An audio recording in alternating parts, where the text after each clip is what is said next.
I think Aria was a few months old, if I'm not mistaken, right? Yeah, she was 2 months and she was officially diagnosed at 3 months. It was a very, very, very scary time and, hard. We were brand new parents and first child, so, you're dealing with all the newness that comes with that. And then, getting hit with this so early on was pretty tough. Got to meet her when she was just an infant and her mom and her dad and started talking through what some of the possibilities were. I remember Dr. Capone saying to us, I wish I could tell you this would be a one-time appointment. This is going to be a journey for Aria. And the next day following up, because you always have so many questions afterwards that you didn't think to ask when you had that. So we've navigated that journey together, which is one of the things that we do. A lot of stress for me because, as a new parent, like my wife mentioned, you just want your child to be perfect. It can be a frustrating journey. There's the two big pieces are, why and can you fix it? And we don't always get a why.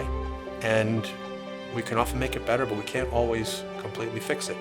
Coming to terms with that is a very, very difficult thing for all parents and doctors who want everything to come out perfect. We found out about the PRRF fairly early on. People, when they find out about a diagnosis, whether it's a disorder, or disease, or whatever it may be, we always want to go to the internet, right? Mm-hmm. And as we all know, not everything is accurate. So having support where you can call another family that's experienced it or experiencing it is priceless. Especially as new parents, there's not going to be anything better than talking to someone who's experienced it.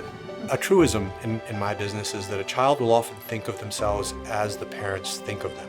And so if the parents see it as an insurmountable handicap, that's the way the child will think of themselves. Like some people, it's okay to be different even though you have like closed eye or something else. It's always okay to be different. That's right, honey. Sure is. Aria doesn't skip a beat. You think that She doesn't. having vision only in one eye, it would be more noticeable, but you rarely will notice it. So. And I even have another Aria in my class. Really? Is she different? Well, no, we're kind of the same. But there's only one part. She has 2 open eyes, but the rest of us, we always look the same. When you go online and you research fever patients, you see a lot of kids, which is fine, but now that Aria's getting a little older and as parents, we kind of want to talk to the adults and say, hey, what are you experiencing now? What have you experienced on the road, so we can maybe prep her as she gets older. The foundation provides the conduit for those sorts of connections, and it happens in a more organic way. That community, as I said, in the beginning serves, I think, the parents primarily, but as the children grow older into adolescence and adulthood, it really serves the children themselves in a personal way. Today I just got asked what happened to my eye, and I keep telling them that I'm just born when I'm a baby, and every time I go to the park and meet a friend, they always ask me.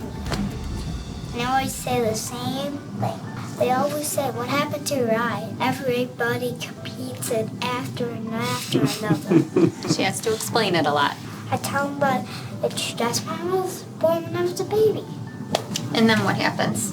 And then we just play. And then you just play. And then you move on.